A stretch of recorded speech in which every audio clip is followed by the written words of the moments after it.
1.0 special. Moving past the top 5, we get to pick number 6. Again, projected to be the Atlanta Falcons. And Todd, yet another quarterback with Will Levis coming off the board.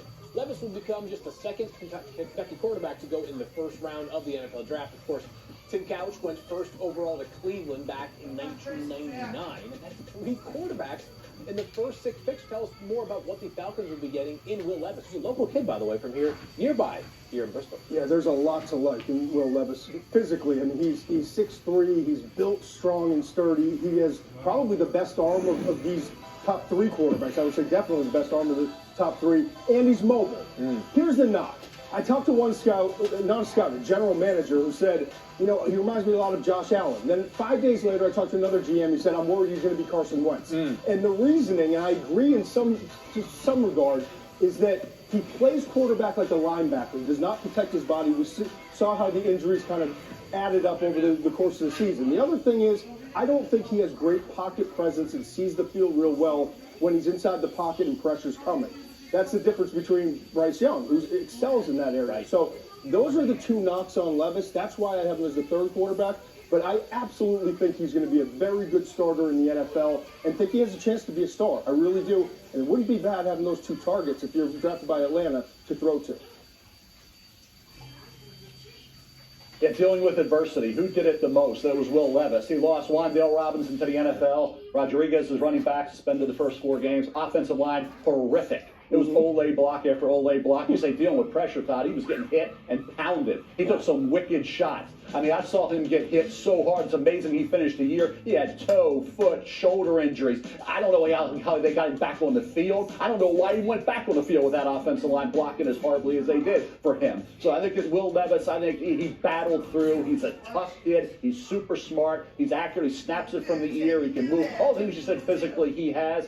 And like I say, at Kentucky, sacked with 37 times. Fewer attempts than all these other quarterbacks get sacked 37 times. Stroud under 10 times. What was Bryce Young 16 times? So his body, that's why you're not talking about the bowl game. Let your body heal. Will Levis to me. And they have Desmond Ritter. You're going Desmond Ritter. You got to bring in Will Levis. Detroit has Jared Goff. So you're going with quarterbacks out in spots that are a little iffy. I get what you're doing there. But I think Will Levis, after all is said and done, when we get to late April, I would not be shocked, though. In fact, I'd be surprised if he wasn't the number 1 pick in this draft. How about that, Mel? I can tell you this. I am preparing myself for very divergent opinions on Will Levis. We've already seen it during the college football season. We'll see how it sort of evolves during the pre-draft process. Let's finish up the top 10. Let's get through picks number 7 through 10. The Colts on the board at pick number 7. And what a perfect fit this would be based off their needs. Yeah, Peter Skoronsky from Northwestern. This guy, everyone thinks, maybe move him into guard, maybe center. He doesn't have the long arms. Forget it. Watch this tape.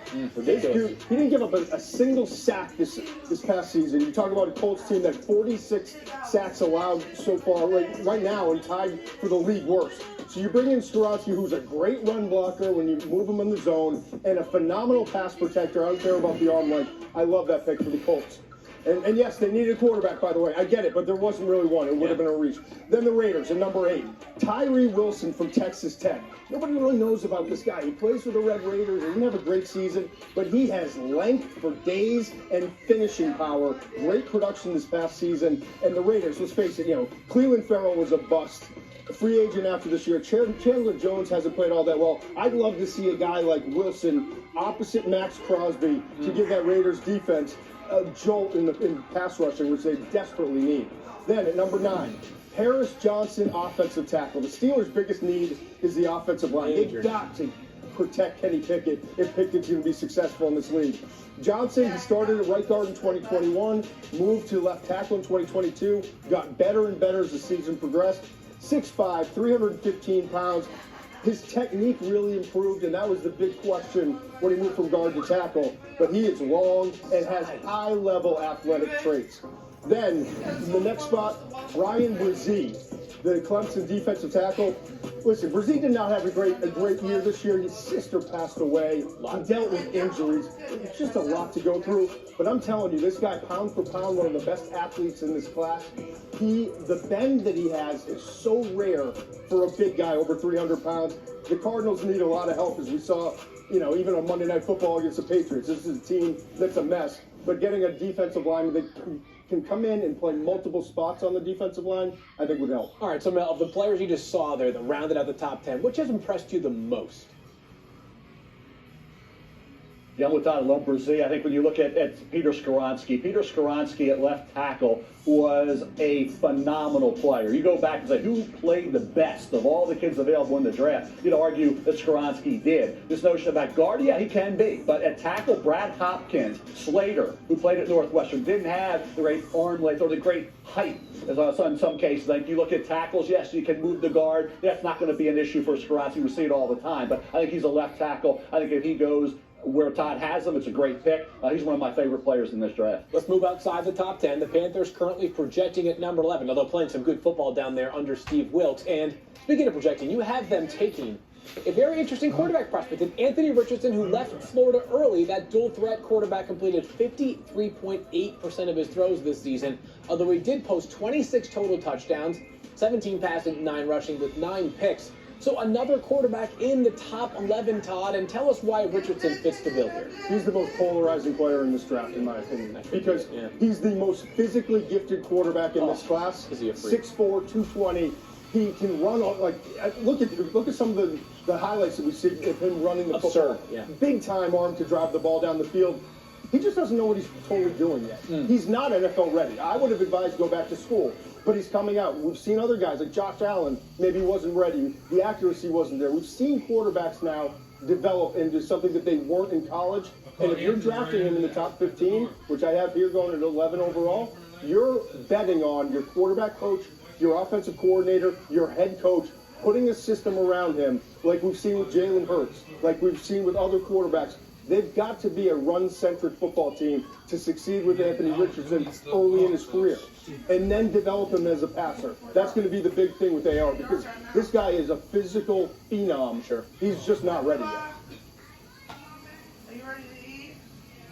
Yeah, you said Josh Allen. I'd go to Josh Allen and say, Josh, who did you work with? I want your guys. I want to see what you did. Anthony Richardson should do exact same blueprint for success. Should be Anthony Richardson. You watched the Utah game, that game. He looked like the #1 pick in the draft, the way he did that job against the Utes with accurate throws, great arm strength, his running ability, his confidence in that game. And then he just slid back, and he was missing layups. And he just wasn't making throws that should be easy throws. And that inaccuracy, was he 54% the last couple of years? That's something that needs to be tweaked. The arm strength's phenomenal. The running skills are unbelievable. Yes, the talent's there. He just needs time. And I would go right to Josh and say, Josh Allen, who was your guy or guys that made you what you are now, helped get you to where you are now, and do the exact same thing? Yeah, a couple of projects so far in this quarterback class. And plenty of upside, that much is for sure. And a very busy run on quarterbacks early in this draft. As you can see, the first 11 picks, Todd has 4 quarterbacks being taken. This will mark the 4th time in the common draft era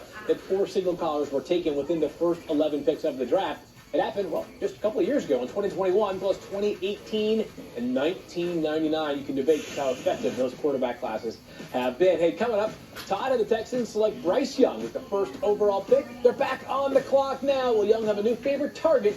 Joining him in Houston, take a look at the big board so far. 11 picks down, 20 more to go.